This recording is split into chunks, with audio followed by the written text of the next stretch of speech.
Honorable Minister for Finance, Corporate Affairs and the Information Broadcasting, Government of India, to deliver his inaugural address as the chief guest.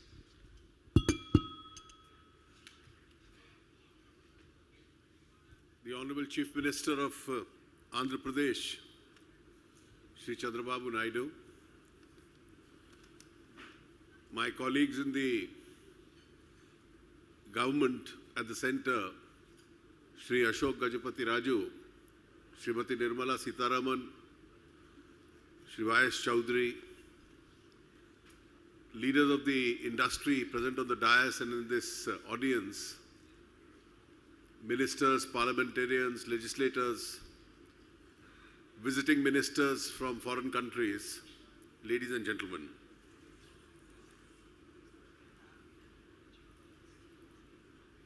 The Honorable Chief Minister, in his address, mentioned a very important point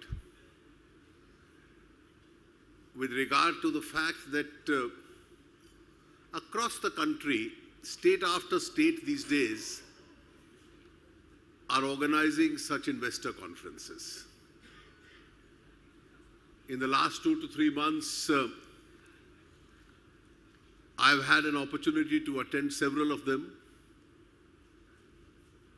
Day before yesterday, West Bengal organized one.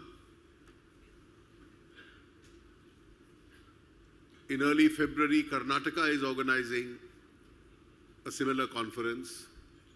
Thereafter, Maharashtra has a similar conference. What does this really indicate? When the central government under Prime Minister Narendra Modi was formed, it was conventional in the past to use a word that India is going to be governed on the principles of cooperative federalism. Irrespective of the political complexion of a state government or the central government,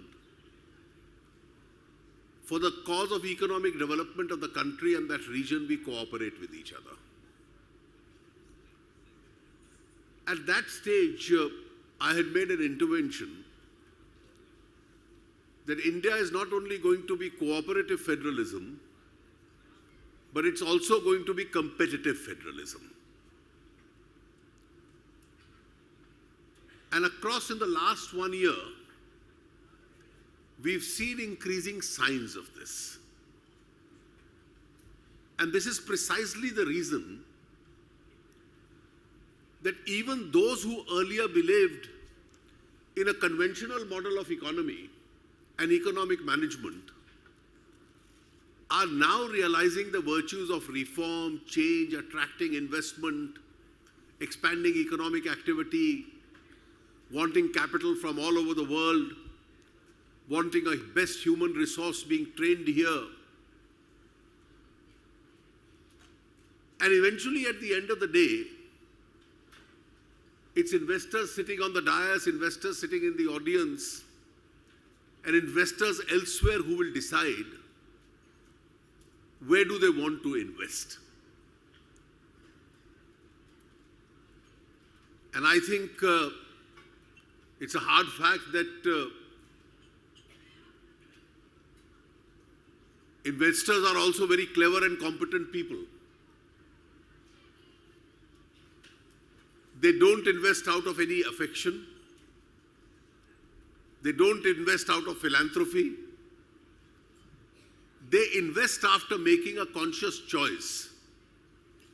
And a conscious choice is going to be made on the ground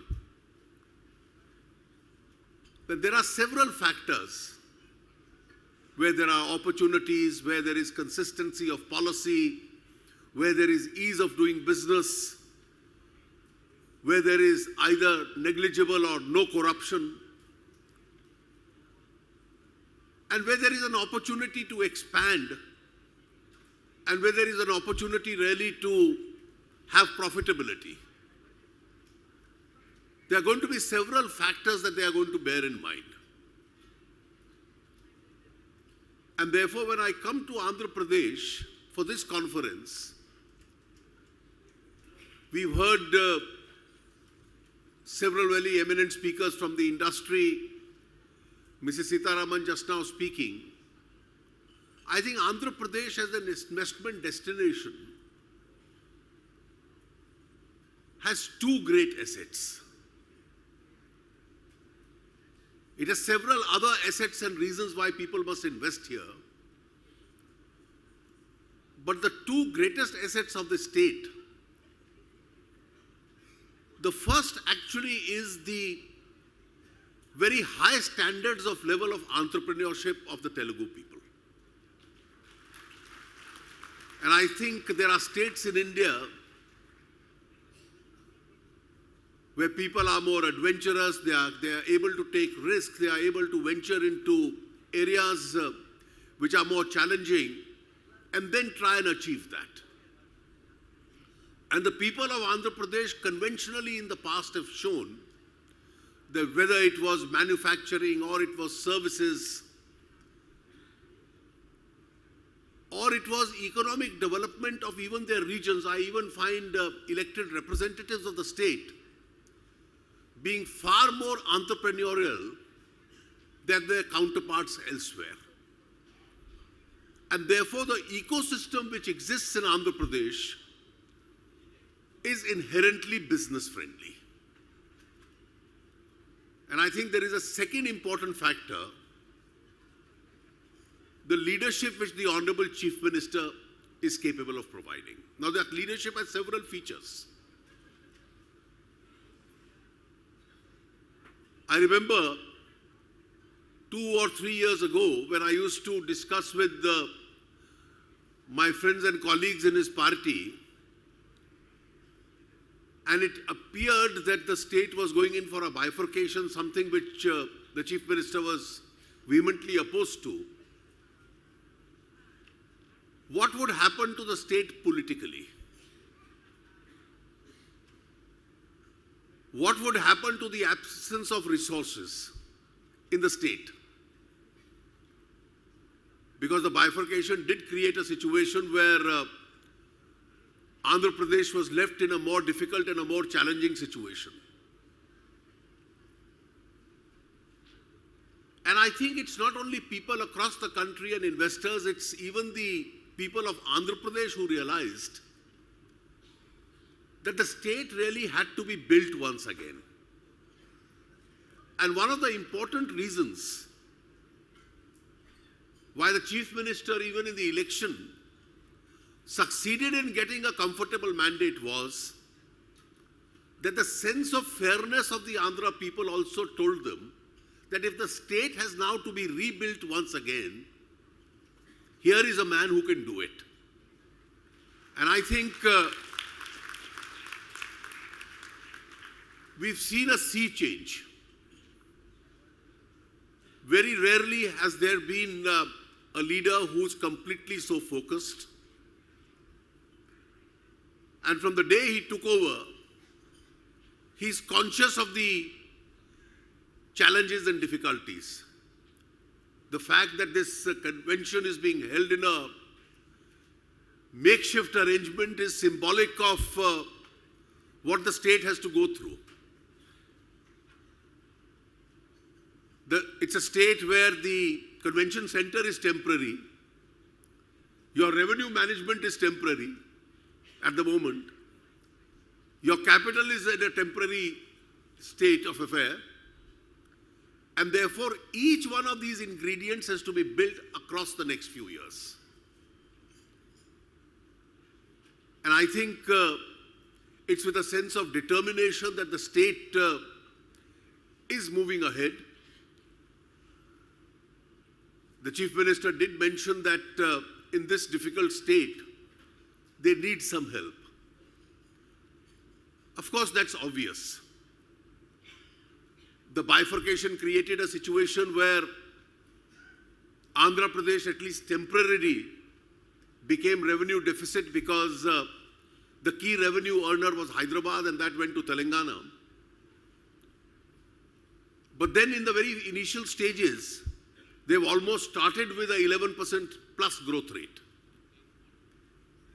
And if a state starts with an 11% growth plus state growth rate, what would happen to a situation when the building of the capital starts, when the port-based activity starts, when the investment coming into automobiles or defense, those economic activities start.